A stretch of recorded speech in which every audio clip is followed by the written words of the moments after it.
capítulo 10. Y vimos en el capítulo 9 del libro de Romanos que se discute en el capítulo 9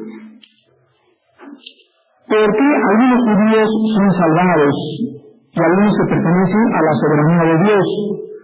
Ahora vemos en el capítulo 10 y se nos explica por qué otros son condenados. Y en los primeros versículos vamos a leer del 1 al 14, encontramos estas palabras: hermanos, ciertamente el anhelo de mi corazón en oración a Dios por Israel es para salvación, porque yo les doy testimonio de que tienen celo de Dios, pero no conforme a su inicia. Porque ignorando la justicia de Dios y procurando establecer la suya propia, no se han sujetado a la justicia de Dios, porque el fin de la ley es Cristo, para justicia a todo aquel que cree. Porque de la justicia que es por la ley, Moisés escribe así: el hombre que haga estas cosas vivirá por ellas. Pero la justicia que es por la fe dice así: no digas en tu corazón, ¿quién subirá al cielo? Esto es para traer abajo a Cristo. ¿O quién descenderá al abismo? Esto es para hacer subir a Cristo de entre los muertos. Mas ¿qué dice? Cerca de ti está la palabra, en tu boca y en tu corazón. Esa es la palabra de fe que predicamos. Que si confesares con tu boca que Jesús es el Señor, y creyeres en tu corazón que Dios le levantó de los muertos, serás salvo. Porque con el corazón se cree para justicia, pero con la boca se confiesa para salvación. Pues la Escritura dice: todo aquel que me creyere no será avergonzado. Porque no hay diferencia entre judío y griego, pues el mismo que es Señor de todos es rico para con todos los que lo invocan. Porque todo aquel que invocar el nombre del Señor será salvo. ¿Cómo pues invocarán a aquel en el cual no han creído? ¿Y cómo creerán en aquel de quien no han oído? ¿Y cómo irán sin haber quien les predique? ¿Y cómo predicarán si no fueren enviados? Como está escrito: cuán hermosos son los pies de los que anuncian la paz, de los que anuncian buenas nuevas. En los primeros versículos encontramos otra vez revelado el corazón de Pablo, mostrándonos a nosotros cuál era realmente el corazón de él hacia su raza según la carne, hacia los judíos por nacionalidad y a los judíos descendientes de Abraham de acuerdo a la carne. En el versículo 2 nos muestra Pablo que el testimonio que él nos da era de que los judíos sí eran celosos de Dios. Sí eran celosos de Dios, y eran tan celosos de Dios y de la ley que cuando Cristo vino al mundo lo anduvieron correteando a Cristo por todos lados para estar constantemente obligándolo a que él cumpliera la ley. A cada instante le decían a Cristo: ¿por qué tus discípulos no se lavan las manos si la ley lo dice? A ver, aquí tengo a mujer adúltera que Moisés dijo: maten a pedradas. ¿Por qué tú no la matas a pedradas? Era un celoso de la ley, pero este celo de la ley era un celo, dice más adelante, sin conocimiento o no conforme a ciencia. La palabra ciencia aquí es la palabra griega gnosis, de donde viene la palabra conocimiento. Entonces, una de las tragedias más grandes que le pueden suceder a una persona religiosa es ser celosa de su religión sin conocer la verdad. ¿Pablo acaso no era también celoso del judaísmo? Dice la Biblia en el capítulo 8 de 9 de los Hechos que correteaba a los cristianos y lleno de amenazas y respiraba odio en contra de aquellos que estaban en contra de lo que él creía o supuestamente creía la ley de Moisés. Al grado que se estaba convirtiendo, más bien se convirtió en un homicida de los propios seguidores de Jesucristo.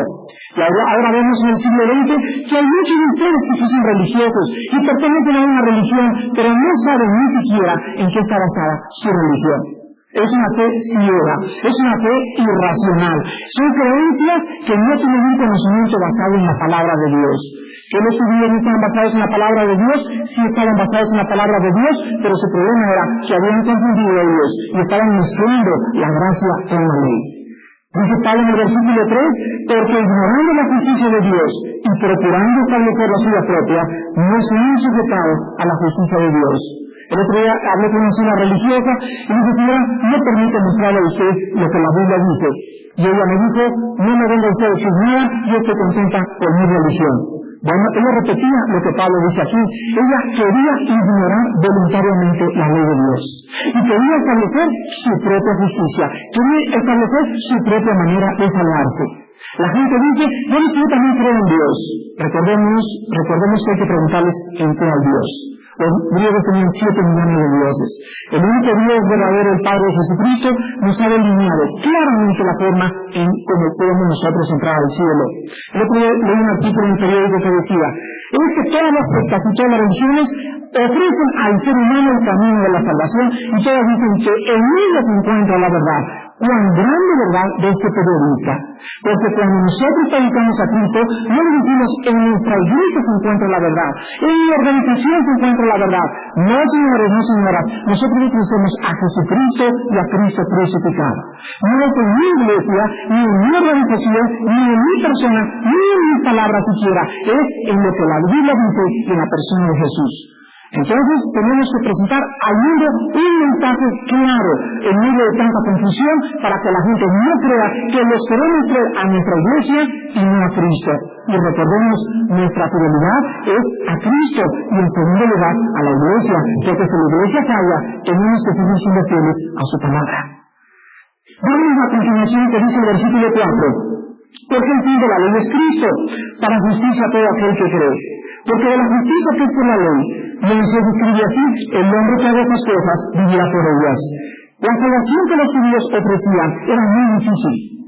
La salvación de los judíos era, tienes que hacer esto y esto y esto y esto para poder salvarte. Era la justicia por la ley, tienes que guardar los mandamientos.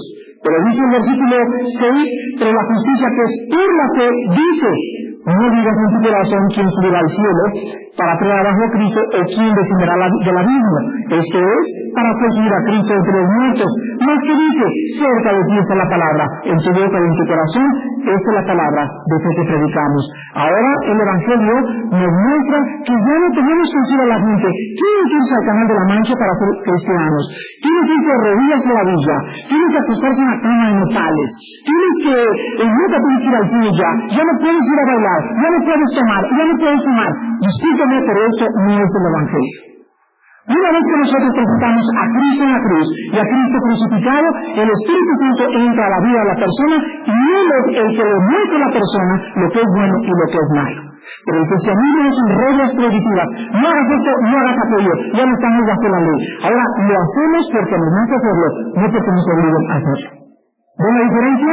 Antes éramos religiosos y se nos decía no hagas esto y a fuerza no lo hacíamos, pero ahora no nos nace el hacerlo. Ahora queremos agradar a Dios en nuestro gozo hacer su voluntad. Esta es la diferencia entre la ley y entre la gracia. Dice la palabra que predicamos el apóstol Pablo, el versículo 9, que si confesares con tu boca que Jesús es el Señor, y si creyeres en tu corazón que Dios lo levantó de los muertos, serás salvo. Porque con el corazón se cree para justicia, pero con la boca se confiesa para salvación. ¿Qué significa confesar? ¿Significará que en esta mañana tú me puedes decir, ahorita yo digo, Cristo es el Señor y ya soy salvo? Bueno, tenemos que ver las implicaciones que están involucradas en la palabra confesar. La palabra confesar significa 3 cosas, y es muy importante que nosotros sepamos para que sepamos si lo estamos confesando. En primer lugar significa afirmar algo que creemos. Afirmar algo que creemos. En segundo, declarar algo que sabemos. La fe no es ciega. Nunca se le manda en la Biblia a creer a nadie irracionalmente. Nunca dice Dios tienes que creer porque tienes que creer. Dios ofrece siempre razones racionales para nuestro intelecto y para nuestra mente y nos muestra evidencias aparentemente contradictorias que nos traen una razón o una objetividad para poder creer en una persona. Antes, cuando yo estaba a punto de meterme a los Hare Krishna, me acuerdo que iba yo en un camión en México, y a ver que se rapan el pelo, etcétera, etcétera. Y comencé a platicar con uno de ellos, y me decían, pues mira, véngase usted para allá, hay una que estaba simpatizando con la filosofía marxista, véngase con nosotros, una para nuestra religión, y comencé a preguntarles en qué estaba basada. Y me acuerdo que él me lo dijo, está basada en mitos. En mitos. La palabra mito significa mentiras o fábulas o genealogías interminables. Pero cuando comencé a escuchar la voz de Cristo y la Biblia y las razones históricas, geográficas, científicas, racionales, y aparte cuando comencé a aplicarme este mensaje y comenzó a transformar mi vida interior, fue cuando yo me dije, realmente Jesucristo es el camino, la verdad y la vida. Y ahora mientras más estudio, mientras más profundizo, más encuentro razones para poder seguir amando a mi Señor con todas las fuerzas de mi corazón. Entonces la palabra confesar significa afirmar algo que creemos, declarar algo que sabemos, y en tercer lugar, testificar una verdad que hemos abrazado. Si no puedes decir, la pasta de dientes Colgate es la mejor pasta, porque mientras tú la uses pero no la recomiendes, no estás tú convencido, ¿no crees? Pero cuando tú sabes que la pasta Colgate es la mejor pasta, la loción Aeon es mejor que para no caerse el pelo, conmigo tú a recomendarlo. Conmigo a hablar a la gente y decirle, cuando comienzan a hablar de lociones capilares o de pastas dentífricas, comienzan a decirle a la Colgate es la mejor. ¿Cuántos de ustedes cuando comienza la gente tus amigos a hablar de Bill, de Chris, de Marx, no te levantas en ese momento y dices, sí, un momentito, Cristo es la verdad? No lo dices, porque no estás convencido. Cuando una persona está convencida que una persona tiene a Jesucristo, esa persona lo confiesa con sus labios. Y no le importa meterse en problemas, no le importa ser objeto de burla, no le importa la persecución, no le importa nada, porque sabe en quién ha creído. Todo esto significa confesar que Jesús es el Señor. Si no estamos testificando de lo que hemos creído, es que realmente no hemos sido salvados. El versículo del 11 al 15 dice, pero antes de pasar al 11, dice el versículo 10, el que mi corazón se cree para justicia. Quiero que no tenéis que definir estos dos versículos, que realmente el instrumento que Dios dice es la palabra, pero lo que nosotros debemos de poner a disposición de Dios es el corazón. Ven ustedes que creer en Cristo no es algo intelectual, es algo del corazón. Aquí lo creo con toda mi alma y con todo mi corazón. Cuando me convertí yo supe que Él existía, que Él había vuelto a vivir. Tenía muchos días, miles de días acerca de la Biblia, acerca de... Me moría por encontrar un predicador y tenía experiencias, hacía preguntas porque yo quería investigar más profundamente. Pero lo único que yo sabía es que en mi corazón Él realmente había resucitado de entre los muertos. Era mi corazón el que yo le había entregado, no mi mente. Mi mente fue el resultado de la entrega de mi corazón. Pero el corazón tiene que estar involucrado antes de recibir a Cristo. Con el corazón se cree, dice la Biblia, y con la boca se confiesa. El versículo 11 dice, la Escritura dice, todo aquel que no cree no será avergonzado, porque no hay diferencia entre judío y griego. Pues el mismo que es Señor de todos, es rico para con todos los que lo invocan. Aquí vemos el Evangelio está al alcance de todos. Cualquiera puede obtener la salvación ahora, se extiende una invitación a todos, vengan a la mesa, siéntense a comer, vengan al banquete, y no hay diferencia entre negros, blancos, no es una religión elitista, ni tampoco es una fe elitista, es algo que se ofrece a cualquier persona, en cualquier momento, en cualquier lugar. Y ahora nosotros vemos a continuación que se nos hacen 4 preguntas, en las cuales me quiero concentrar en el mensaje de esta mañana. Dice el versículo 14. ¿Cómo pues invocarán a aquel en el que han creído? Es la primera pregunta que se hace. Número 2. ¿Y cómo creerán en aquel de quien han oído? Número 3. ¿Y cómo irán sin haber quien les predique? Y número 4. ¿Y cómo predicarán si no fueron enviados? Quiero que ustedes observen estas preguntas. Y vean que la primera que nos pregunta, ¿cómo puede invocar a alguien? O sea, ¿cómo puede una persona en Cancún, en Oaxaca, en Baja California, en el África, en la Nueva Guinea, ¿cómo puede decir Jesús es el Señor si no ha podido creer en Él? Y la segunda pregunta va relacionada a esta. ¿Y cómo puede creer en Cristo? O decirle, ¿quién es Jesús el Señor? Si no ha escuchado a alguien que le diga, Jesús es el Señor. ¿Cómo puede tu mamacita, tu cuñado, tu tía, tu primo, poder en la noche hincarse como tú y decirle, Padre Santo, que estás en el cielo con todo el corazón, cuando tú no lo has dicho? Que Él es el Señor. Y Él es el Cristo que murió por todos nosotros en esta cruz del Calvario. La tercera pregunta dice, ¿y cómo podrán? ¿Y cómo predicarán? ¿Cómo irán sin haber quien les predique? Si los hombres han de oír, los predicadores tienen que ser enviados. Los misioneros y los predicadores son aquellas personas que van a otras naciones del mundo a llevar el mensaje de la cruz, de la sangre y la resurrección de Jesucristo. Y la última pregunta nos dice, ¿y cómo predicarán si no fueron enviados? Si los predicadores y los misioneros no son enviados por la iglesia, y tú no estás contribuyendo, o cualquier iglesia no está usando el dinero para enviar a otros o para sostener obreros, esta iglesia no puede calificarse de cristiana. Quiero esta mañana hablarles a ustedes sobre las bases bíblicas para el sostenimiento de los obreros, porque la palabra de Dios nos dice: ¿cómo predicarán si no fueron enviados? Vean ustedes en 1 Corintios capítulo 9.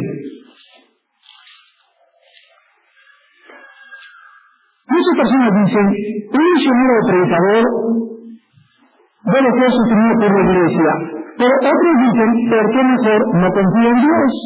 ¿O por qué no sea por fe? Y pues, si él realmente tiene fe, pues ahí que más o menos le vaya, ¿verdad? Pero vamos a contestar interrogantes que están en la mente de todos ustedes y que la Biblia es clara, porque es importante saber de qué forma los obreros son sostenidos y las bases bíblicas para ello. Dice 1 Corintios 9, del 7 al 14, el apóstol Pablo escribe y dice: ¿quién fue más soldado a sus propias expensas? ¿Quién planta viña y no toma de su fruto? ¿O quién apacienta el rebaño y no toma de la leche del rebaño? ¿Digo eso solo como hombre? ¿No dice que también la ley? Porque en la ley de Moisés está escrito: no tendrás bozal al buey que trilla. ¿Tiene cuidado Dios de los bueyes? ¿O lo dice enteramente por nosotros? Pues por nosotros escribió, porque con esperanza debe arar el que ara, y el que trilla con esperanza de recibir del fruto. Si nosotros sembramos entre ustedes lo espiritual, ¿es gran cosa si ustedes si cegamos de ustedes lo material? Si otros participan de este derecho sobre ustedes, cuánto más nosotros. Pero no hemos usado de este derecho, sino que lo soportamos todo, por no tener ningún obstáculo al Evangelio de Cristo. ¿No sabéis que los que trabajan en las cosas sagradas comen del templo y que los que sirven del altar participan? Así también ordenó el Señor a los que anuncian el Evangelio que vivan del Evangelio. Pablo nos muestra en este pasaje tres principios. El primero nos dice en el versículo 10 que por nosotros está escrito, o sea, desde el Antiguo Testamento: el que ara debe arar con esperanza, el que trilla con esperanza. En primer lugar, este es un principio a los obreros. Todos los misioneros que se han enviado de esta iglesia, o nosotros mismos que estamos en tiempo completo, debemos recordar algo: nunca vamos a tener resultados inmediatamente. Debemos tener la esperanza de saber que estamos sembrando y va a tomar tiempo. Va a tomar posiblemente 6 meses. Hay misioneros que han regresado de España y me han dicho: hasta que tuvimos 2 años en España, tuvimos el primer convertido. Así me han dicho. ¿Qué acaso son inútiles? No, el terreno estaba cerrado, pero ellos con esperanza, sabiendo que el Espíritu Santo les había enviado, fueron y esperaron el fruto, y el fruto fue un alma, y por esa alma valió la pena que estuvieran 2 años en España. El segundo principio tiene el versículo 11. Si nosotros sembramos entre ustedes lo espiritual, ¿es gran cosa si cegáramos de vosotros lo material? Si otros participan de este derecho sobre ustedes, cuánto más nosotros. O sea que tú pagas clases de piano, ¿verdad? ¿Cuánto te cobran las clases de piano? Pues te cobran X cantidad. Tomas clases de taekwondo, tomas clases de karate, tomas clases de canto. ¿Y qué pasa cuando no le pagas a un maestro?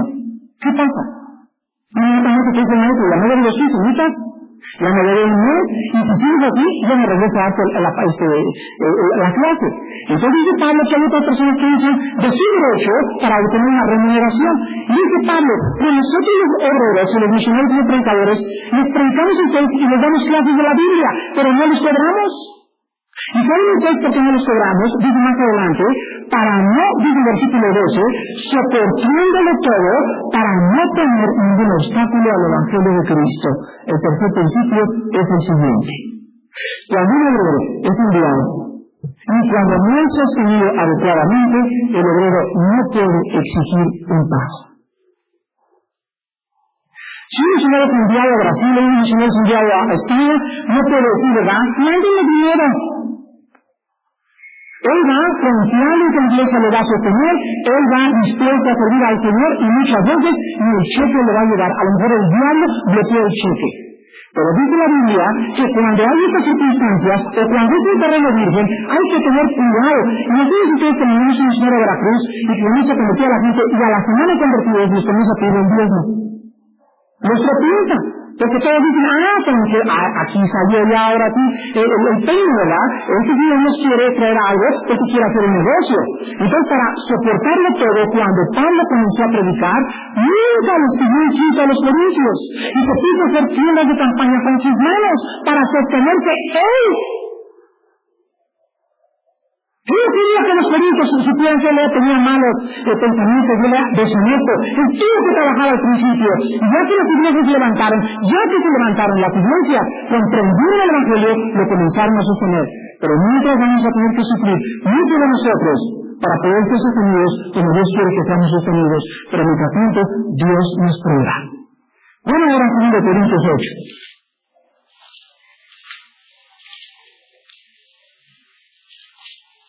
En el versículo del 1 al 4, 2 Corintios 8, encontramos que en su segunda carta el apóstol Pablo nos muestra otros principios en la ofrendar. Dice así: asimismo, hermanos, os hacemos saber las iglesias de Macedonia, que en grande prueba de tribulación, la abundancia de su gozo y su profunda pobreza abundaron en riquezas de su generosidad.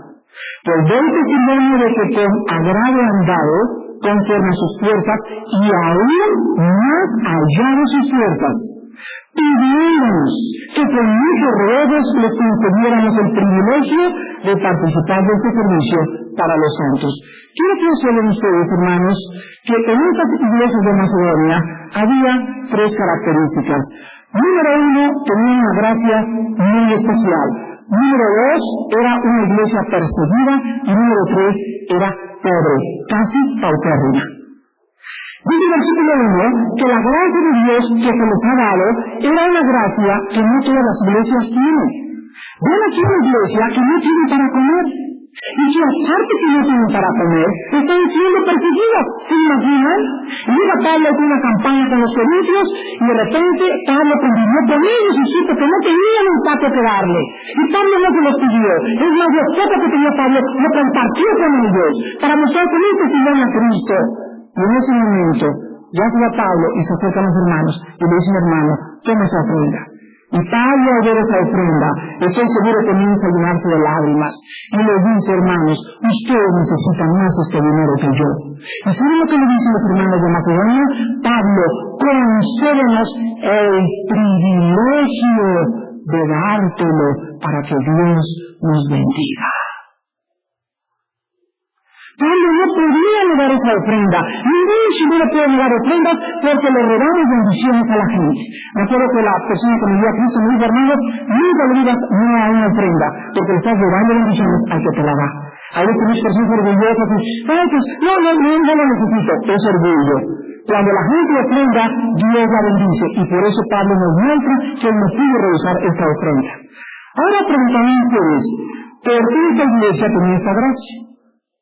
O sea, ¿por qué tener es una gracia, un don maravilloso de Dios, el dar más allá de sus fuerzas? No tenían para comer los hermanos y juntar una ofrenda para Pablo. ¿Saben ustedes en dónde está el secreto? ¿Y cómo puede Dios darte gracia a ti y gracia a mí y darnos a toda esta iglesia gracia?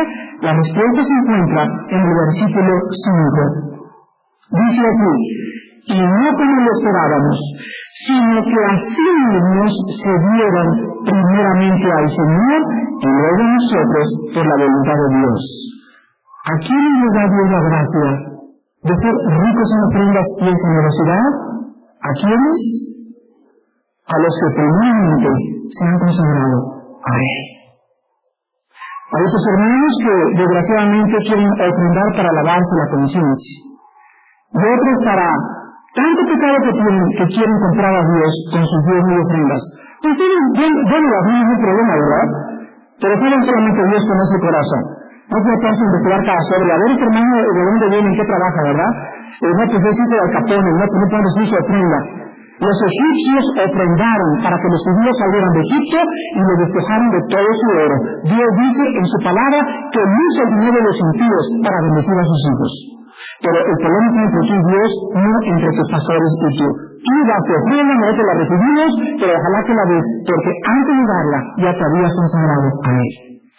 Yo recuerdo, cuando mi esposa y yo comenzamos a la misionera, hay hermanos que me han dicho, no, hermano, yo nunca he sufrido. Él siempre ha tenido una buena casa, él siempre se ha vestido bien, pero quiero decirles a ustedes que la palabra de Dios dice en 1 de Tesalonicenses capítulo 2, que no hay ningún predicador, ni ninguno en el mundo, ni tampoco misionero a quien Dios antes no haya pasado por el fuego. Cuando nosotros y yo llegamos de misioneros a Acapulco, rentamos una casa que no tenía absolutamente nada para poder ser habitada. Abrías la llave y salían alacranes por las llaves. Matábamos 4 o 5 alacranes diarios. Compramos una maldesonaca, no teníamos una mesa para sentarnos, no teníamos sillas para sentarnos, mi esposa no tenía lavadora, iba a lavar al río la ropa. Ahí en la ropa estaba la gringa lavando sus ropas, enfrente de todas las inditas alrededor.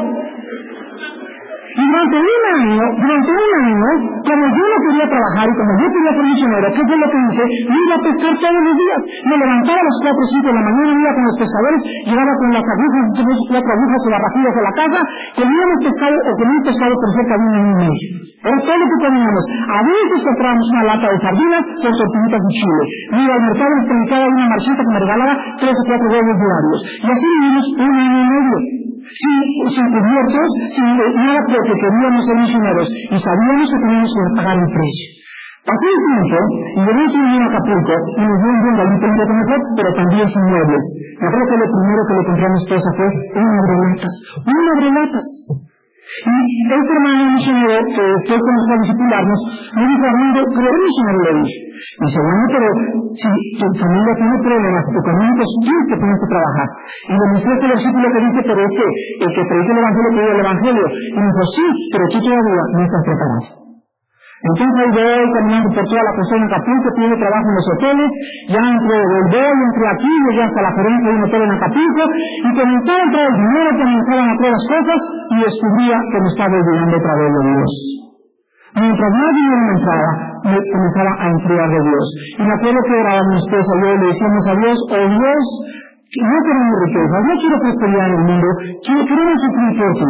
Pues a los 6 meses, fui al hotel Continental donde yo era gerente, presenté mi renuncia al hijo del presidente Miguel Alemán, que estaba dirigiendo el hotel Jorgito Alemán, y ya no quiero trabajar más, Dios me llamaba a predicar el evangelio. De en adelante nos fuimos a una casita donde solamente teníamos 4 sillas. Y por 2 años, hasta 1976, andaba en burro, andaba en caballo, andaba en las camionetas atascadas de gente en Acapulco, andaba en aventones, se nos inundó 3 veces de un ladito que teníamos problemas para comer, teníamos problemas para todo, pero durante toda esta época, 4 años del 72 al 76, sufrimos lo que ustedes no se imaginan. Cuando yo estaba listo, o pienso yo que Dios pensó que yo estaba listo, me llamó a servirle de tiempo completo en 1977. Pero antes, fuimos probados. Y ahora Dios nos ha bendecido grandemente. No tengo una cuenta en el banco, no tengo una cuenta de cheques. Pero sabe una cosa, no nos falta absolutamente nada. La ropa me la regalan, los zapatos me la regalan, me regalan un coche, me regalan un coche después de 3 meses, me regalan la gasolina, me regalan los viajes, me pagan todo. Y no tengo dinero en el banco. Y la gente, cualquier gente podría pensar, ¿verdad? Yo tengo hasta inversión de plazo fijo, no tengo un solo millón de pesos a plazo fijo. Yo sé que sí, de esto no también el sitio, yo también. Pero tenemos que comprender eso, tenemos que sufrir con Cristo. Dios no quiere dar dinero, gracias que no me da más. Y que no me da más, y dice, toma, 10 millones para que me des al banco, Armando. Gracias, ¿verdad? Pero creo que Dios me lo va a permitir. ¿Saben por qué? Porque me podría enfriar. Y podría comenzar ya pienso tranquilo, le dije, adelante, ya tengo mi salario, y obviamente Dios me sacude. Yo te llamé a vivir por fe, Armando. Y le pedimos, Dios no nos dejes en la pobreza para que no robemos, ni tampoco nos des demasiado para que nos olvidemos de ti. Estamos contentos con lo que tenemos para vivir. ¿Y cuántos de ustedes como misioneros van a tener que aprender eso? Cuando se hablan de misioneros, tienen que ir a sufrir. Vamos a sufrir por causa de Cristo y tenemos que pagar un precio. Y cuando pagamos el precio, Dios nos bendice más allá de nuestras fuerzas o de lo que nos podemos imaginar. Segundo Corintios 8, del 6 al 12, encontramos otros principios. Y dice así: Segundo Corintios 8, en el pasaje del 6 al 12, dice Pablo, de manera que les exhortamos a Tito, para que tanto como comenzó antes, asimismo acabe también entre ustedes esta obra de gracia. Por tanto, como en todo abundáis, en fe, en palabra, en ciencia, en toda solicitud y en vuestro amor para con nosotros, abundad también en esta gracia. No hablo como quien manda, sino para poner a prueba, por medio de la diligencia de otros, también la sinceridad del amor vuestro. Porque ya conocéis la gracia de nuestro Señor Jesucristo, que por amor a vosotros se hizo pobre, siendo rico, para que ustedes, con su pobreza, fueran enriquecidos. Y en esto os doy un consejo, porque eso os conviene a vosotros, que comenzáis antes, no solo a hacerlo, sino también a quererlo, desde el año pasado. Ahora pues lleven también a cabo el hacerlo, para que como estuvieran pronto a querer, así también deseen cumplir conforme a lo que tengan. Porque si primero hay la voluntad dispuesta, será acepta, según lo que uno tiene, no según lo que no tiene. Aquí encontramos, en tercer lugar, que Pablo les invita a esta iglesia a continuar siendo generosos. ¿Tú fuiste generoso en el pasado? ¿Por qué no lo sigues siendo? ¿Fuiste generoso hace 4 meses? ¿Por qué no lo sigues siendo? No les voy a repetir. Nuestro balance y presupuesto no se hace según lo que debemos, sino según lo que recibimos. La Biblia nos muestra que el diezmo pertenece al Antiguo Testamento. En el Nuevo Testamento se menciona en los Evangelios el diezmo, y Cristo vivió bajo la ley. Pero de los hechos en adelante, el diezmo no se vuelve a mencionar.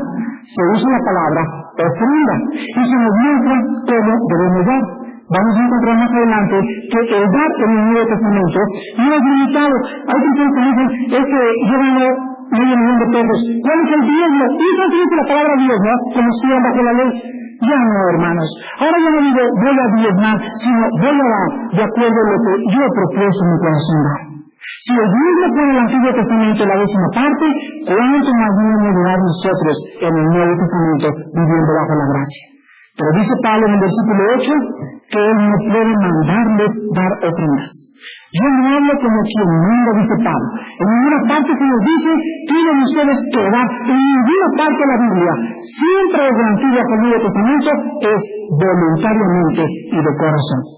Ahora ven ustedes en 2 Corintios 9, que dice en el versículo del 5 al 15. 2 Corintios 9, por tanto dice Pablo, tuve por necesario exhortar a los hermanos que fuesen primero a vosotros y preparasen primero vuestra generosidad antes prometida, para que esté lista como de generosidad y no como de exigencia nuestra, no como de exigencia nuestra. Por eso digo, el que siembra escasamente, también se dará escasamente. Y el que siembra generosamente, generosamente también se dará. Cada uno dé como propuso en su corazón, no con tristeza, ni por necesidad, porque Dios ama al dador alegre. Y poderoso es Dios para hacer que abunde en vosotros toda ¿qué? Ahí está otra vez, toda gracia, a fin de que, teniendo siempre en todas las cosas todo lo suficiente, abundéis para toda buena obra. Aquí encontramos, en último lugar, que es importante que los líderes de las iglesias y los líderes de las organizaciones cristianas nunca manipulen a la gente para dar dinero. Nunca intimidemos a la gente para dar dinero. Esas congregaciones son esas cosas donde dice, saquen los asuntos y háganlos así. Y a ver los verdes, y a ver que no sea un clic en la bolsa de la ofrenda, pero el billete tiene que caer. Ahí se está presionando, intimidando y manipulando a la gente. Es el Espíritu Santo el que pone en el corazón de cada quien dar. Hay un sí, hermano, da 5 pesos y está dando más que dio 20,000, porque eran todo lo que tenían de 5 pesos. Entonces es muy importante que ustedes cuando estén en la iglesia donde hay líderes que les exigen dar, y ahora tienen que dar, y les digan, tienen que dar, y saquen los billetes, y esto y lo otro, y vamos a levantar 50,000 pesos, a ver quién promete más. Como si una subasta, o promesas de dinero, ahora prometan 50,000 pesos por entre 6 meses, ¿quién promete 70,000? ¿Quién promete 80,000? Un momentito, Señor. Usted está haciendo una mercancía del Evangelio. Es un mercado. La Biblia no nos manda eso. La Biblia nos manda a los líderes predicar el Evangelio y dejar que el Espíritu trabaje en los corazones.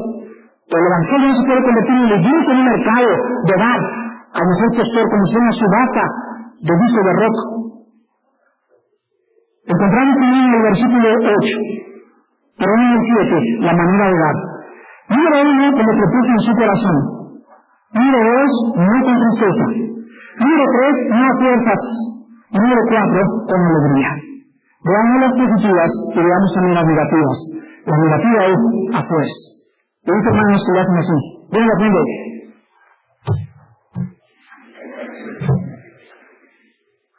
Y le hacen. Ojalá que algún día como por eso de la gente vea mucho, no lo han hecho, por favor. No lo harás, a fuerza nada. Cuando usted va a algo es porque antes del servicio ya propusiste en tu corazón. No digan así, como dice el hermano el otro día, el cheque la sacan, ya pasó ya fue la charola. No, ya traes tu cheque hecho. Ya traes lo que en tu corazón esta mañana has propuesto darle a Dios. Tiene que ser con sinceridad y con voluntad. Nosotros tenemos que decir lo que la Biblia dice, pero no podemos poner presión en ustedes para que ustedes ofrenden a Dios, porque estaríamos fuera del camino de Dios. Y dice el versículo 8, que cuando alguien es voluntario y cuando alguien con el corazón le da a Dios, dice la Biblia el versículo 8, poderoso es Dios para hacer que abunde en ustedes toda gracia. ¿Saben qué? Llevamos 500,000 pesos al mes. Digo, pues le voy al Señor, no, el día le voy a dar 75,000 pesos. Yo no esposo, pero mi hijita tenemos que pagar la letra del Volkswagen. Y tenemos que pagar la renta, y así de las cuentas no nos alcanza. Entonces yo le doy muy bien a Dios.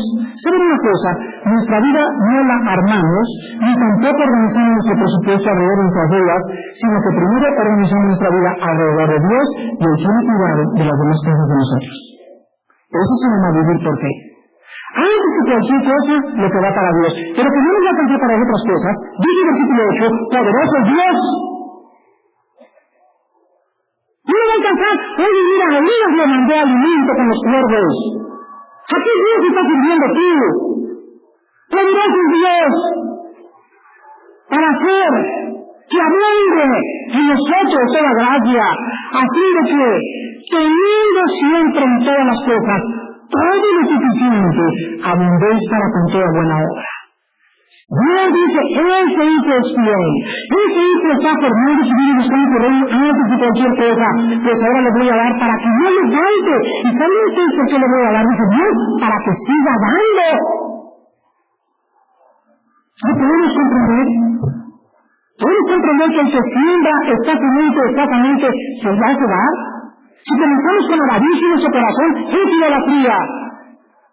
Si comenzamos a ayudar, si me va a alcanzar, es idolatría, es falta de fe en Dios. Y tenemos que tener una vida basada en lo que Dios nos ha dicho en su palabra.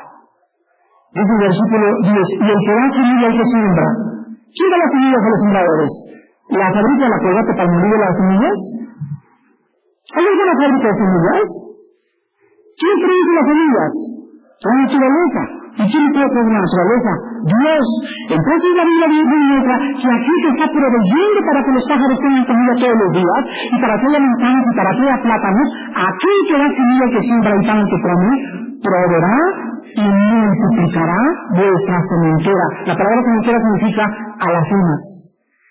Y aumentará los frutos de vuestra justicia, para que estén enriquecidos en todo para toda liberalidad, la cual produce por medio de nosotros acción de gracias a Dios, porque la administración de este servicio no solamente suple lo que a los santos falta, sino que también abunda en muchas acciones de gracias a Dios. Cada vez que tú das una ofrenda, esa persona que recibe la ofrenda le dice, gracias Padre por la vida de la familia Pérez. Gracias por la familia de esta. Dice la Biblia que cada vez que hay gratitud en la tierra, solo dice Apocalipsis como incienso las oraciones de los santos, y las oraciones son el gozo de Dios. A mí no me importa lo que hayas dado, yo no necesito tu dinero, yo recibo más la acción de gracias de la persona a la que tú le diste. En último lugar, en 1 Juan capítulo 3, que nuestras ofrendas, en nuestra liberalidad, nuestro gozo en dar, es la prueba de nuestra fe. Dice 1 Juan 3, del 17 al 18, pero el que tiene bienes en este mundo y ve a su hermano tener necesidad y cierra contra él su corazón, ¿cómo muere el amor de Dios en él? Hijitos míos, no amigos de palabra ni de lengua, sino de hecho y en verdad. ¿Cuántas veces les hemos dicho a todos ustedes, hermanos, en esta iglesia hay familias que no tienen que comer? Ahorita solamente tienen información de dos nada más. Gracias, hay más de 500, 600 personas involucradas en esta iglesia y solamente dos realmente ahorita están pasando problemas. Pero no tenga de que están nosotros dándoles para comer. Todo el mundo, ¿qué te cuesta comprar un kilo de arroz? ¿Qué te cuesta? ¿Qué te cuesta traer un bote de leche de la conocida que vale 200 pesos o una de 500 pesos o comprar una mermelada y la pones ahí a la cena? Pero si juntamos todo lo poquito de todos, estamos alimentando a personas que no tienen el privilegio, como muchos de nosotros, de tener todos los días el pan en la mesa. Y en una iglesia no puede haber necesidades. En la iglesia primitiva venían cristianos y ponían los pies de los apóstoles y los apóstoles repartían a cada quien según su necesidad. El día que yo escucho a una persona que me habla por teléfono, hermano, yo no tengo para comer, ¿a qué iglesia va? Pues el problema de tal. Oiga, y en la iglesia no saben sus pastores si usted no tiene para comer, no les he dicho, y no tienen un fondo de la cena, no la tienen. Yo me pregunto, ¿realmente se pueden llamar cristianos? Nos podemos llamar cristianos y que el amor de Dios esté en su corazón cuando estamos viendo en nuestra propia iglesia familias que no tienen que comer y no les damos de comer. ¿En dónde está el cristianismo? Se comienza en el club de la iglesia. Venimos a aplaudir y a cantar y no nos involucramos en vivir por los demás. Cuando comenzamos a dar sacrificialmente y cuando comenzamos a pensar cada domingo puede dar un paquete de conflictos. Comenzamos a tirar la cena, una corbata ya que no tiene que ser rota, dale una nueva también de cada domingo. Un par de calcetines que te regalaron, tráelos el domingo. Y tenemos ya un inventario de qué tallas y de todo para que vengan ustedes y nos digan, hermano, me faltan calcetines. Y no tengas vergüenza de pedir rota. No tengas vergüenza de pedir comida. Yo he pasado hambres, no hay vergüenza pasar hambres, ni tampoco pedir a la gente, porque el bendito entendemos para poder ayudarlos. Oremos.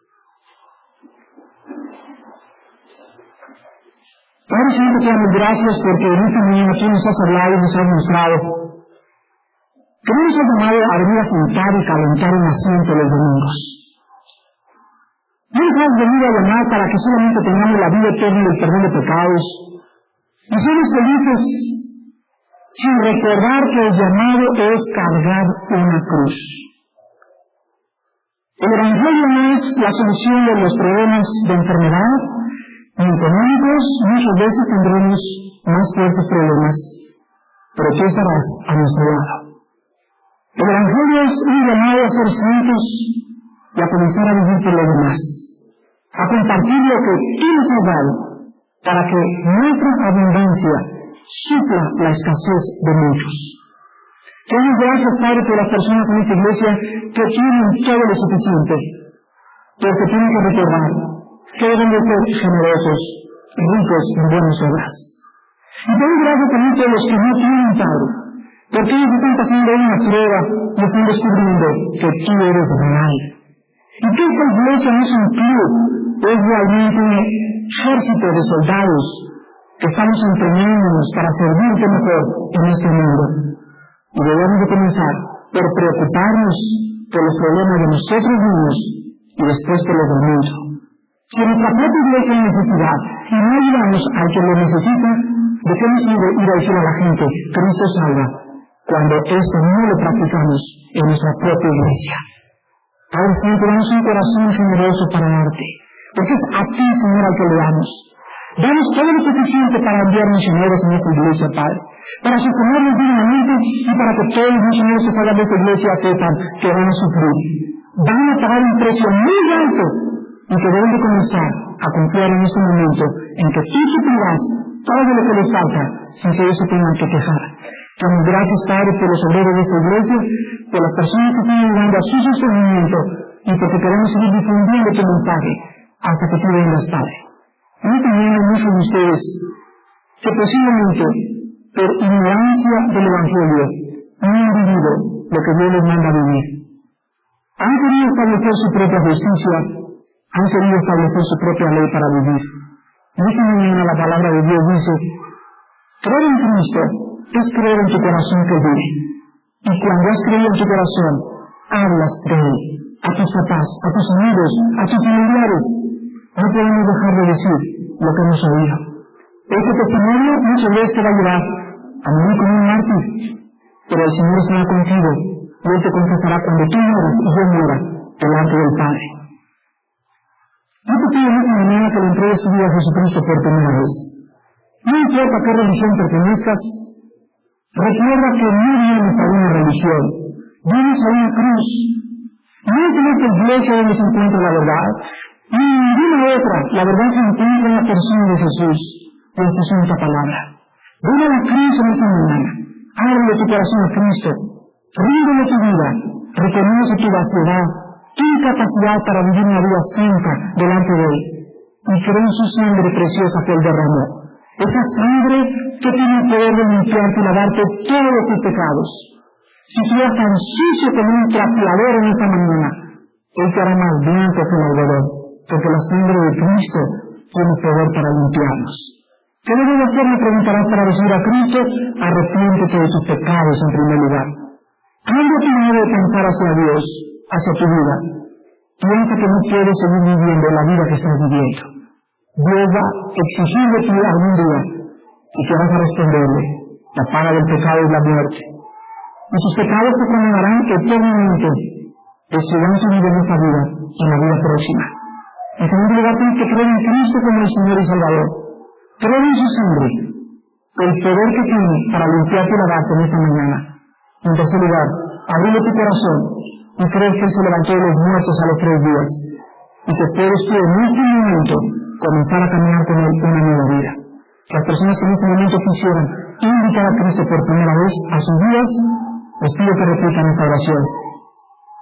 El Señor mi Dios, hasta este momento he vivido una vida egoísta, centrada en mí mismo, en mí misma. Ahora conozco que tú puedes transformarme. Yo soy débil para hacerlo. Yo no tengo las fuerzas para cambiar mi vida y darle una nueva dirección a mi familia. Yo creo con todo mi corazón, en lo profundo de mi alma, que en esa cruz tú pagaste por mí, por todos mis pecados, y que con tu sangre preciosa me puedes en este momento perdonar. Señor Jesucristo, te confieso que tú eres el Señor y el Salvador de mi vida. Te pido que entres a mi corazón y creo que vives por los siglos de los siglos. Gracias porque en esta mañana salgo contigo en mi corazón. En tu nombre y por tu gracia, bendigo tu santo ser. Amén.